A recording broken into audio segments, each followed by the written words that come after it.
Well, hello, folks. You know you're in for a treat when you hear that sound because it's time for another week of the Rec Poker Podcast. I'm your host, Jim Reed, Bluffsterini in the home games, but you can learn more about me and the rest of the Wrecking Crew by going to rec.poker/crew because it takes a village, it takes a group, it takes a team to do the kind of things that we love to do here at Rec Poker. So, Wrecking Crew members, why don't you introduce yourself as well, and then we'll get on with the show a little. Mark Prashant, website Mark on rec.poker and website AMP in the home game. And I'm Rob Washam, and I'm Rabman50 just about everywhere. And every week we have a different kind of group here in the chat as we interview folks from around the poker world. Every week I have to thank our sponsors, Running Aces Hotel, Racetrack, and Casino, and our very own website AMP, this guy over here, website Mark Prashant, who's a huge part of what we do over here at Rec Poker. So thank you to those wonderful folks. And I also want to thank James Cree and Joseph Foss, who have recently become premium members at Rec Poker. We've exchanged a couple notes in the forums or over email, seen a couple new folks in the strategy conversations that we have virtually every day here at Rec.Poker. And so James Cree and Joseph Foss, thanks for joining, thanks for your support, and I can't wait to get to know you a little better. Speaking of getting to know people a little better, our guest this week is no stranger to the show. Robbie Strazynski, who has been a big part of the poker world for a long time. He's the founder of cardplayerlifestyle.com, but that is just the tip of the iceberg. Robbie, welcome to the show. Thanks for coming. Good to see you again, Jim. It's nice to join the show. I know I've seen Rob before when I've been on before, and Mark, nice to meet you. We've been talking a little bit offline or online in a different venue. So great to see all three of you guys. Thanks for having me on. Yeah, Mark's becoming a bigger and a bigger part of the poker world, I think, certainly when it comes to websites, and he's our technical guru. And I think you'll see Mark Prashant collaborating with lots of poker professionals in the years to come. So I'm excited to have him on the team here.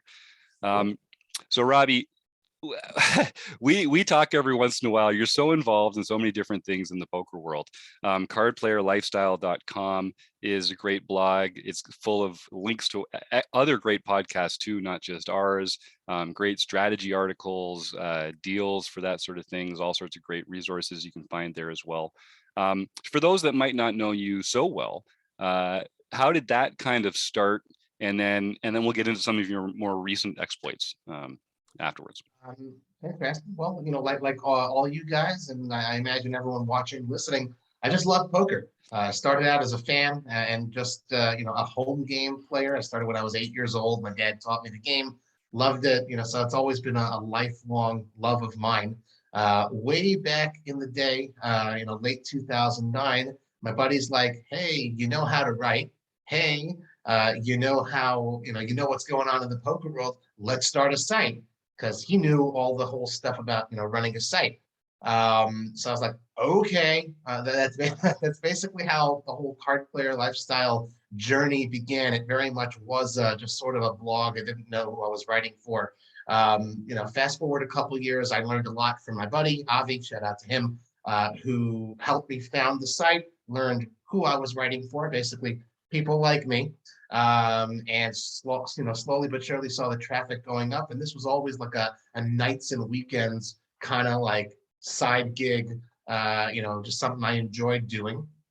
Fast forward a little bit more, and the traffic increased, and the amount of content I was generating and putting out there increased, and I was like, okay, this is March, actually will be 5 years. I went all in, self-employed.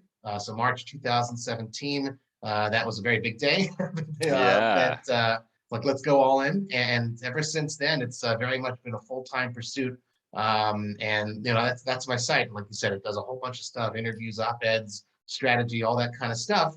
And thankfully, just over time, that side hustle kind of became the main thing. I love waking up every morning when I want to, going to sleep when I want to, and thankful, grateful to make a living doing this, and it's just a great feeling.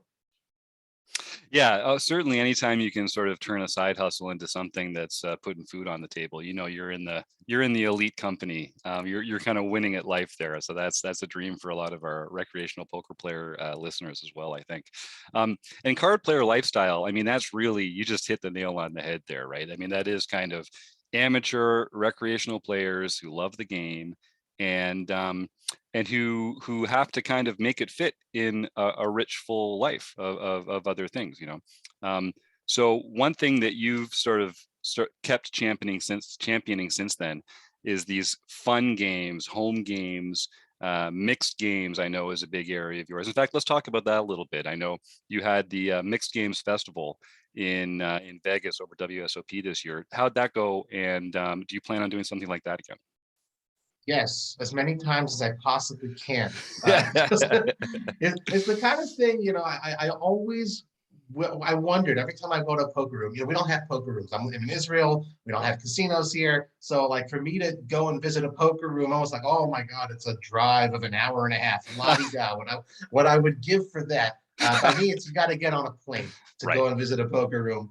And so it's, you know, I always wondered every time I go to a poker room, well, where are all the mixed games being played? And it's like, oh yeah, there's a 40-80 or a 160-320 game, or like these super, you know, nosebleed game. I'm like, that doesn't make any sense. I'm playing with my buddies, like really low stakes, like, you know, 25 cent, 50 cent in my home game. Where's all that? So I get it. You know, it's not so simple to always have that running from a poker room's perspective, Sure. as far as, you know, generating revenue and stuff. But especially compared to how many hands you get in with No Limit Hold'em, that's the most popular game. I totally get it. That said, you know, there is a niche, there is a need out there, and I believe, you know, it's the kind of thing like if it was there, if you build it, people will come. And I do think it's kind of like a long-term vision and hope. And was like, man, I wish it was there. It's like, well, if it's not, let's build it yourself. So that was sort of the idea to try and start this idea of a mixed game festival. Grateful to have pulled it off in October this past year at Westgate in Las Vegas. It was about a year and a half after it was supposed to have been pulled off. Sure, yeah. I'm sure you guys know why. But thankfully we got, you know, Poker Stars got in there and like, yeah, we like the idea. Let's give you a platinum pass to give away. Oh my God. You know, that's like a $30,000 prize package to one of their tournaments. I totally lucked out, you know, from like a marketing perspective. Who wins the big tournament? Greg Raymer, Right. 2004 WSOP main event champion. He was, you know, he was the guy. You know, so I can always say, whoever, you know, the first mixed game festival we had, Card for Lifestyle, we got Greg Raymer, but you know, we had, you know, 120 people, 124 people in the big tournament.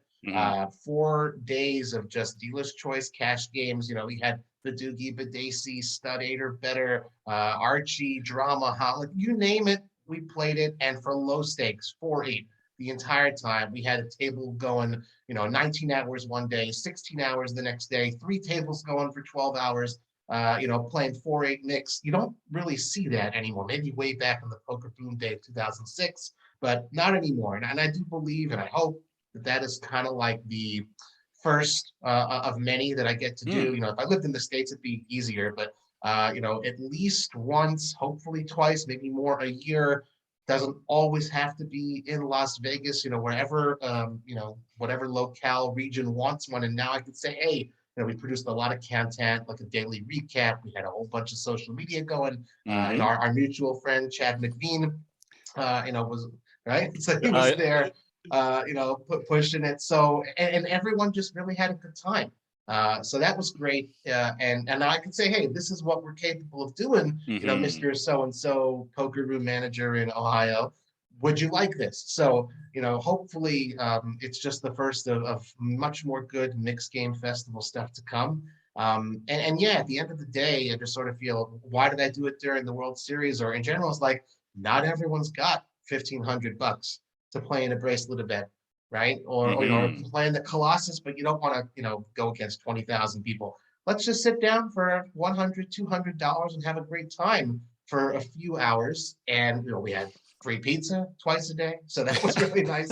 We had book signings, we had some bracelet winners and legends come and join us. So tried to create a real festive atmosphere. And again, the feedback was super positive, and hopefully next time will be even better.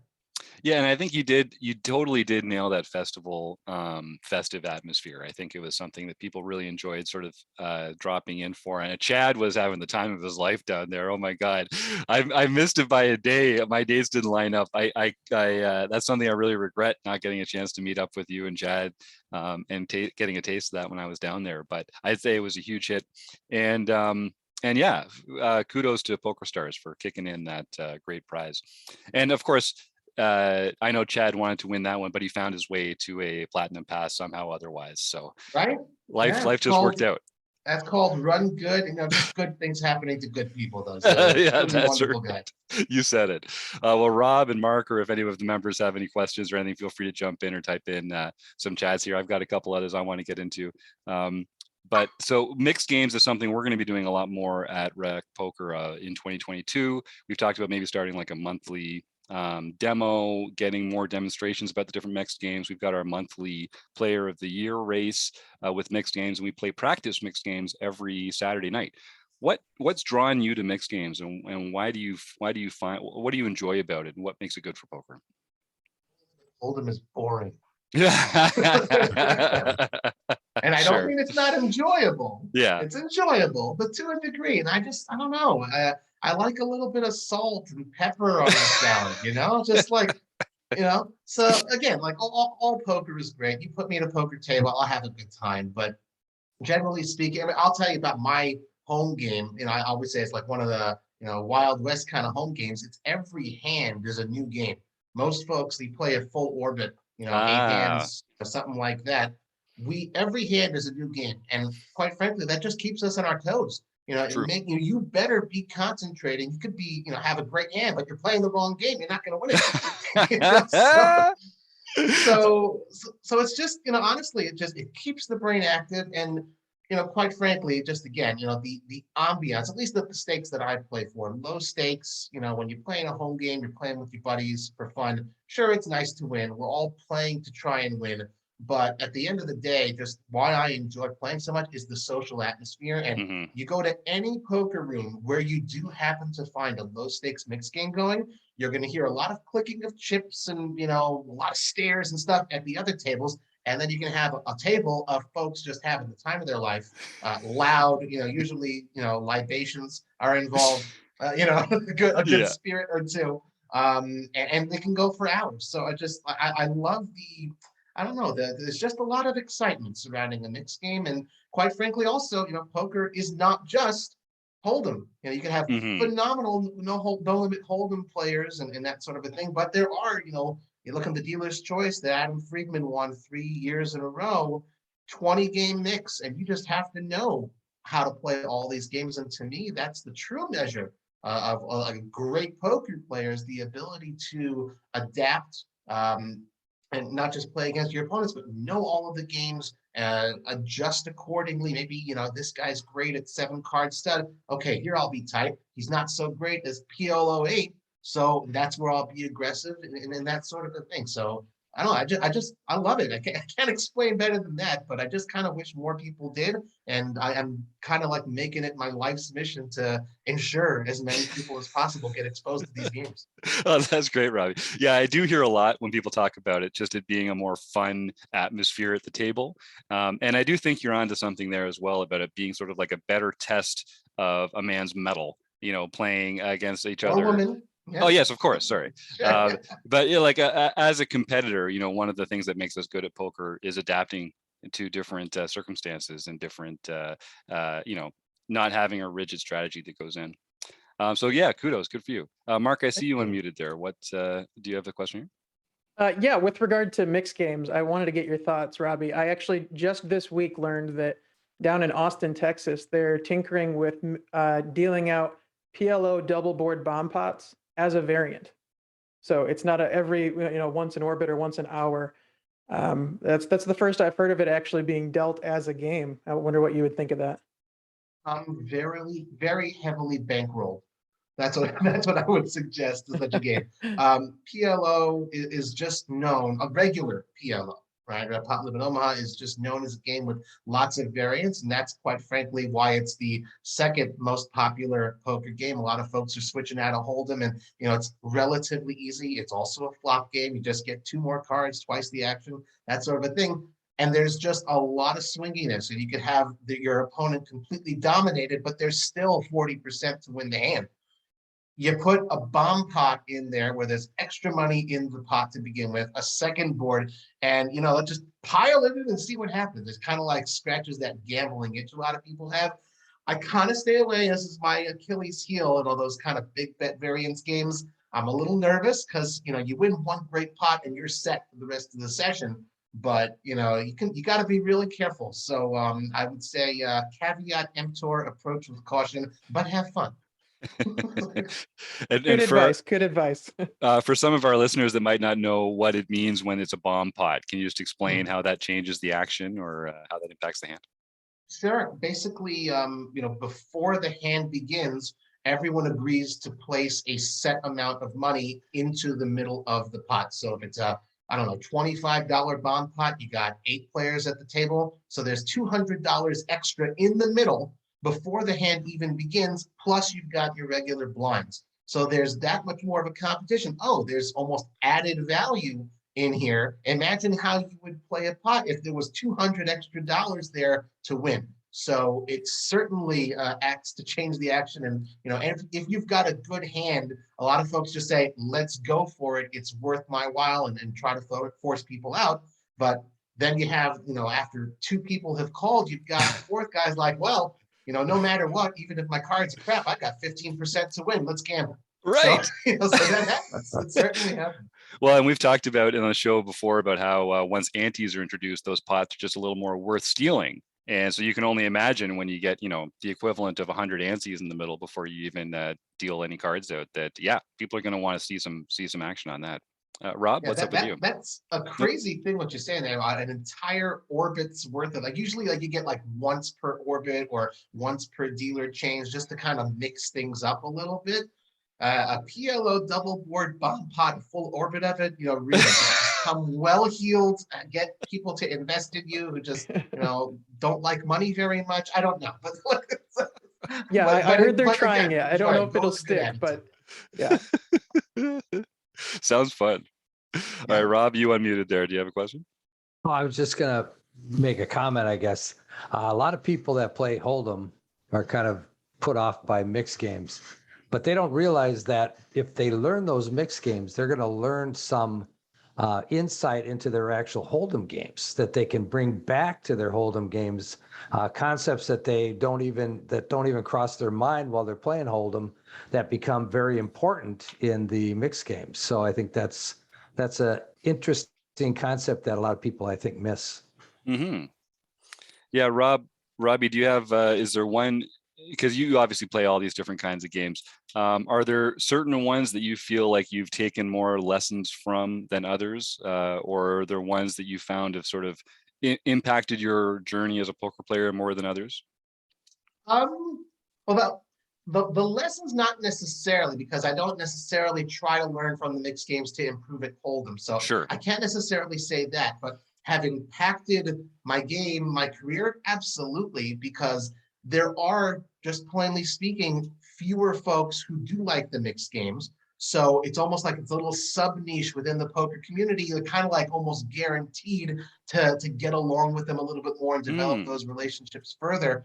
You've got folks like, just name drop a little bit. You got like Nathan Gamble. You've got Benny Glazer, Elio Ezra. Even Linda Johnson, First Lady of Poker. Some folks who clearly have played all the different games, and to be able to speak with them about not just Hold'em, but also those games and hear their stories. And, there's so much more that they can share with you, both from they experienced those hands and just to listen to a cool story, perspective, as well as to learn from them how to improve.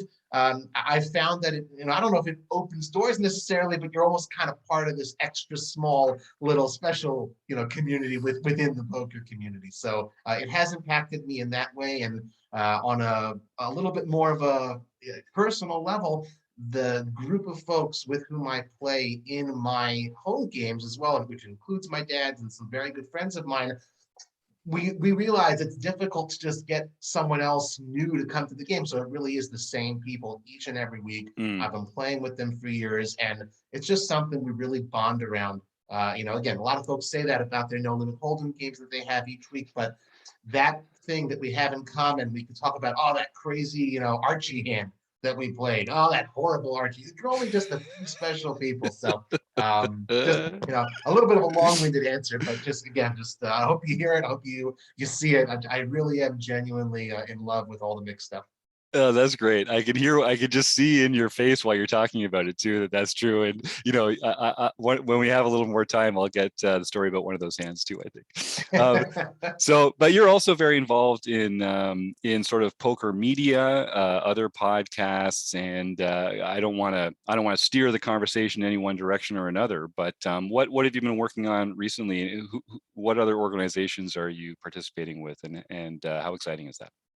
Well, yeah. So, we're about to record episode number 72 for CardsChat for their podcast. Started working with them, I guess it's over a year ago, right? A year and a half, something like that ago. And it was really cool. You can kind of hear them. I think I'm pretty natural in front of a camera, in front of a microphone.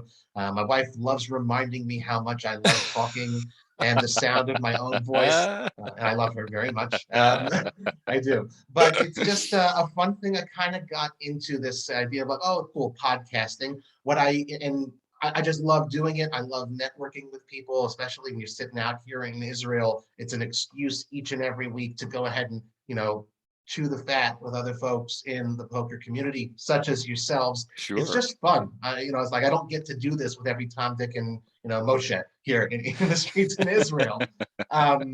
So and I could kind of do it myself. What I'm kind of lacking, because I'm a little bit of a one-man show, is all of the whole infrastructure of putting the podcast on, Spotify and all these, Sure. iTunes. I don't have that sort of know-how, and just, making sure you have a guest every single week and putting the questions together, and, that anyone can just read questions off a sheet, but making it look natural, that sort of a thing.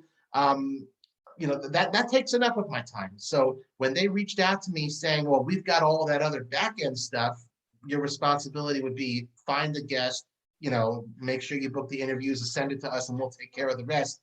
It was a great, a great win-win for them, I think, I hope, and for me, and I enjoy it. So that's really, really fun. Well, you're the talent now, Robbie. That's official. They're bringing you in, bring in the ringer. Come and you got to keep the talent happy around here. I'm talent adjacent. I like to call myself. So, I think that's better. At the end, it was funny. It's funny you mentioned it, because at the end, on the CardsChat forums, we kind of interact once in a while with them. The podcast is for the 300,000 members of the CardsChat community and the forums there. So there's like a dedicated thread there. And every once in a while, I kind of check in and people talk with me and they're like, oh, you should be the guest for like episode 100. I'm like, well, but who would I talk to? And they're like, well, you host yourself. You ask yourself the question. I don't know. It's not really, I enjoy it, but it's kind of like we want to try to highlight the guest each week and learn their story. And it's not just, like the super duper, wins 17 bracelets, it's lots of other folks as well who are perhaps lesser known, but just have really cool, interesting stories we want to bring to the limelight. So definitely enjoy that. The other one that I host is kind of like a project of mine together with my good friends, Des Duffy, Lee Wiltshire. It's called The Orbit. We kind of took this, what's that ESPN show called, where you have like a round table kind of thing around the horn? Sure, yeah. I think that's what it's called, right? Mm-hmm. So the idea being, you've seen like a panel discussion. It's not like we're reinventing the wheel. This is, very similar to it, that sort of a thing, but getting, some, really high profile people across different, you've got poker media, poker industry, poker player. You want to have someone from Europe, someone from Australia, sometimes in America, like all sorts of different perspectives to try and bring their thoughts, their unique, perspectives on different issues in the poker world that are going on. Sometimes it's a hot button issue. We just recorded, for example, the Global Poker Index Awards special, because that's coming up. So, that's something everyone's talking about. Let's hear what you guys all have to say from your different perspectives. We did a special for the 10th anniversary of Black Friday. We'll do International Women's Day kind of special, and just sort of take that topic, talk about it for an hour, kind of like subdivide it into little things and have a roundtable discussion. So many of the overwhelming majority of the podcasts out there is you have host, guest, two hosts, a guest, that sort of a thing. And this is kind of something that, again, they're in a similar way towards this Rec Poker show. You involve all of the people who are in on the call, and there's a lot of interaction among the participants and panelists. And thankfully, it's been pretty well received. We just that was episode 15. I'm pretty sure we started it. So I guess it must have been good. Again, also about a year and a half since we started it. What's kind of cool, just as a additional asterisk there for both of these shows, it kind of started around the pandemic time. So into, just to go a little bit deeper, it's kind of been a lifeline to me. It's been very nice, when travel isn't necessarily possible, that much more so. It's just really nice to socialize with people and still at least talk poker if you can't necessarily play it.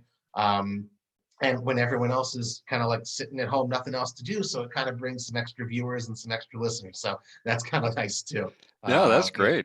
Yeah. That's great. And I know, and they've both been really well received. People enjoy the both. And, CardsChat's a great organization.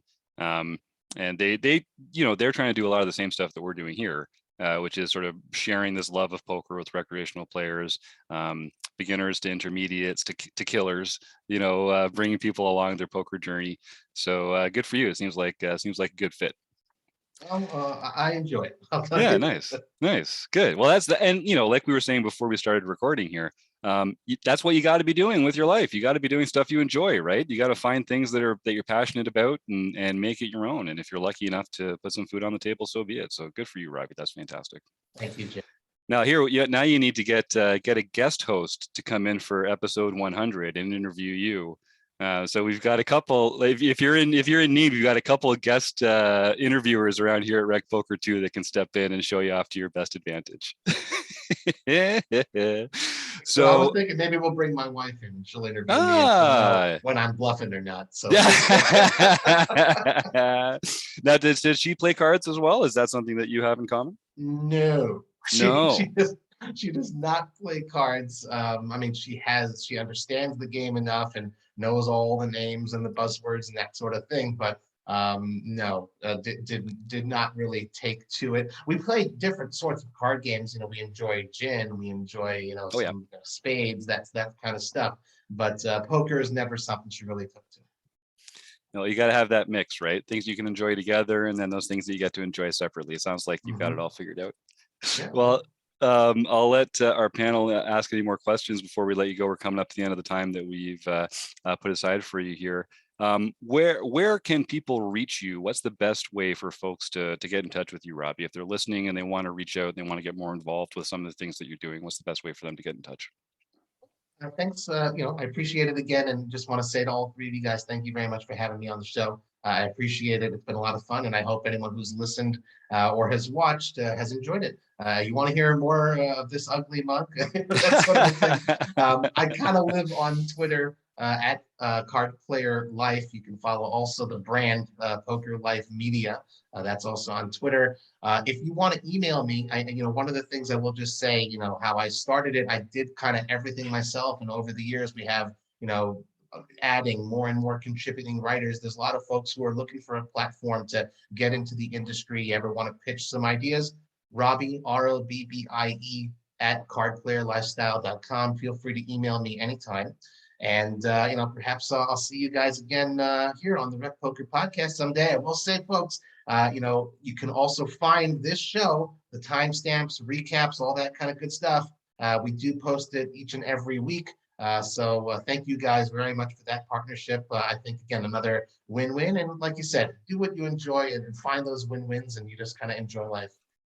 You said it, man. Well, that's great. I'm so glad you've been a friend of the show for a long time. I'm glad you're doing so well. And we always enjoy talking to you, Robbie. So thanks again. We're going to get into our little home game report here and start talking about some community happenings. So we will speak to you again soon. Thanks, sir. Sounds good. Thank you very much, guys. Run well and it away from the felt. You said it. What a guy. All right. So without our intrepid John Somsky here, I'm going to roll through our home game results. Starting with January 24th, some guy named Keck Geek 65 won his daily nightly tournament, the one and only Jacob Kiki. No surprise here. That's his second of 2022 and his 32nd overall. I'm so excited Jacob was able to hit his goal of 20 in 2021. Quite a remarkable achievement. On the 25th, 3-card fan, Michelle Culhane won her third daily. Way to go, Michelle. On the 26th, Marbles Jam, Jefferson Kupferberg won his. That's his 8th lifetime. Nicely done. On the 27th, Keck Geek, no 65, just the standard old Keck Geek, Mark Kiki, who is Jacob's dad, won the daily as well. That's his 15th lifetime. So the force is strong in that family. I don't think it would be right to not interrupt the person introducing all the winners of the home game. Yes. So you beat me into it by about 5 seconds. Nicely done. Nicely done. Well timed. I just want to say that the last 2 times I played in the home game, Keck Geek is the person who took me out. So really? I'm coming for you, Keck Geek. I don't care. You took me out. Keck Geeks are crushers. Last Sunday. Yeah, last Sunday, heads up. And then I can't remember the hand this week. Sometime he took me out, and so I remember the name. I'm coming for you. We're coming for you. We're coming for you, Mark Kiki. We're coming for you, Keck Geek. Keep it up. Oh yeah, and in fact, I think Mark also won a free month at Learn Pro Poker because he did edge you out in that Sunday. Yep. That was me and him heads up. I had Queen 6, he had Queen 5, and the flop was Queen 5. Oh, that is cool dirty. Cruel game. That and is we got dirty. it all in, and I looked like, oh my. Why do we play this game, Rob? Why did we choose this terrible, brutal game to just throw ourselves against time after time? I have no idea. Well, congratulations, Mark. Way to break Rob's heart. On the 28th, my good buddy Dave Westerveld, Evil Roy CA, came in with his daily win, his 22nd lifetime. So he's really climbing the charts. On the 29th, Jay Sedum, Jeff S, won his daily. We've heard his name a few times. In the mixed events on the 29th, Charles Allen, longtime premium member. Congratulations, Charles. Way to get that practice mixed game in. We're going to see you on the second Wednesday of the month to play in our Player of the Year mixed games race. Hopefully we can get you some points there. And then in the international series, on the 29th, Steve Krebs, Elvis 76, seen him around quite a bit, won his second international event. And Poker Cat 36, Naomi Pizzol, won her third. Congratulations, Naomi. And nice to see your name back here in the winner's circle. Finally, on the 30th, Glassjaw 2222, Dave Schoon, won his 9th daily series of all time. And it was the Learn Pro Poker Sunday event. So just like every other player who wins on Sunday night, it is a tournament that's sponsored by Learn Pro Poker and Ryan LaPlante. So if you win on Sunday night, you can email me, jim@rec.poker, and I will be sure to send you a code that gets you a month of free access to Learn Pro Poker, which is a fantastic place. I don't know if this is a theme or something, but Glassjaw took me out of that last night, set over set.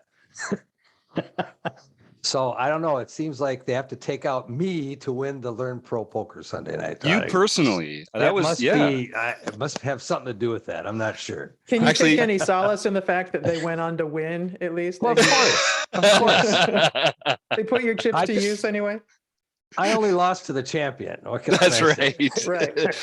Well, actually, I was talking to the rest of the panel, Rob, and we've just decided that we can't let you get any better at poker. So if Rob got a month to Learn Pro Poker, that might be the end of it for all of us. So we're kind of ganging up on you to keep you out of there, keep you at our level. We need you down here, Rob. Good plan. You're I you're don't think you have to worry about it. Oh, I don't know, man. You're raising the ceiling. You're almost all the way through Michael Acevedo's modern poker theory, right? So you're Yeah, I wish I unlocking all the understood mysteries it. of the universe. You guys coming up on River Play yet? You must be getting pretty close to the end of that, baby. Yeah, as a matter of fact, by the time you hear this, we'll have our first River Play session. I don't know if we're going to be able to get through all of it. Mhm. Depends on how deep the conversation goes, but we could very well get through River Play, and we're doing that on the 2nd. So it would be, it would already be gone by the time you hear this. But if we get through that, then that's it. Nice. We've made it. Pretty amazing. So maybe we'll do like one general discussion conversation at the end of that, and then bring in Michael Acevedo himself to do a Q&A. Yeah. Wow. Yeah, that'd be great. So I All think right. we can probably figure that the first Wednesday of March might be a good time to have Yeah. Michael Acevedo in either way. Okay, perfect. Well, I'll reach out to Michael, and I'm sure he'll be more than happy to book that off. He was pretty excited at the prospect of us combing through that book and sharing its secrets with all our members. So I can't wait to ask him face to face to unlock some of those secrets, because that was a great read. And have you started thinking about what the next book is going to be, Rob? Not at all. No, I saw mean, there's a forum post. Some folks are putting some recommendations out there. Yep. Yeah, we still got the 16 books that we used last time, and maybe we Right. could look to see if there's new ones to add, like maybe Dara's new book on Mm. Endgame. Mm-hmm. You know, that might be one that makes the list. There hasn't been a lot of new books, I don't think, in the last year since we started Right. Modern Poker Theory. But so we still got a nice big list of books to choose from. So we're going to reach out to the members and get some suggestions and find out what would be the best way to choose a book. Nice. Well, I'm excited for that. And Rob, if people want to get in touch with you with some ideas or suggestions, what's the best way to reach you? You can go to Rob@RecPoker as my email. That's a good one. And that's the easiest way to do it. Obviously, Rabman50 on Twitter. So those are probably the two best ways to get a hold of me. There you go. Rob@rec.poker. Don't be afraid to reach out to Rob and share your thoughts about the book study and future titles and what we can do to unlock some of that poker knowledge. What else, gang? What else is going on in the next little while? I know Chris Jones isn't here today, but he's working on some ways that we're approaching how to organize our training content and make it a little more accessible to some members, maybe reorganize how some of the stuff is presented on the website. So I'm excited for that. Oh, I know we've got this trip to Council Bluffs coming up in a couple of weeks. We're doing a road trip to go check out the Run Good event. That's going to be from February 15th through 21st. So you can go to rec.poker/road trips and find out all sorts of details about that. Our very own Andrew Feist and Tim Fritz are going to be down there playing in many of the events. They're going to have time to get together with Rec Poker members for breakfast or to have a little hangout after everyone busts. So do reach out anytime if you want to get involved in that. And what else? We've had a lot of success with our study groups with Gareth James. I'm really excited to see how we can further develop that relationship. We talked about flops, we talked about turns, we're moving on to rivers in March. And Gareth has been extremely generous with his time. If you go to rec.poker/resources or just go to the shop, you can find some ways there to work with Gareth directly. And I'd encourage everyone to do that. He's a great coach and teacher. And he's become a very good friend here at Rec Poker, along with so many of these other wonderful folks like Dara O'Carney, Ryan LaPlante, Matt Berkey. You really got to get involved in our premium membership, folks, because every month we take you behind the curtain of all these other premium training sites. You can watch paywalled videos of their strategy material just because they know how important recreational poker players are to the game, and they want us all to get better together. So check it out. Go to rec.poker, sign up for premium membership. If you use the code RECPOKER, instead of $15 a month, which is already a pretty freaking good deal, if I do say so myself, you'll get $10 off. So it's only $5 for your first month of premium membership. And I do encourage you to go check that out. But if you'd like to say thanks or to help us out in a way that doesn't cost you a dime, you can go to rec.poker/support and you can find some ways there. Rate and review us, subscribe to the YouTube channel, tell people that you like Rec Poker and that they should check it out. There's a lot of ways, and we really do appreciate all of it. So any other thoughts from the crew here before we roll on out into another week of loving our life of recreational poker players? I don't see a lot of jumping in, so I'm going to jump in. I'm going to say thank you to Website Amp and to Running Aces Hotel, Racetrack, and Casino, to Robbie Strazynski, of course, Rob, Mark, Steve Fredlin, and everyone that makes it happen here. See you again next week, guys.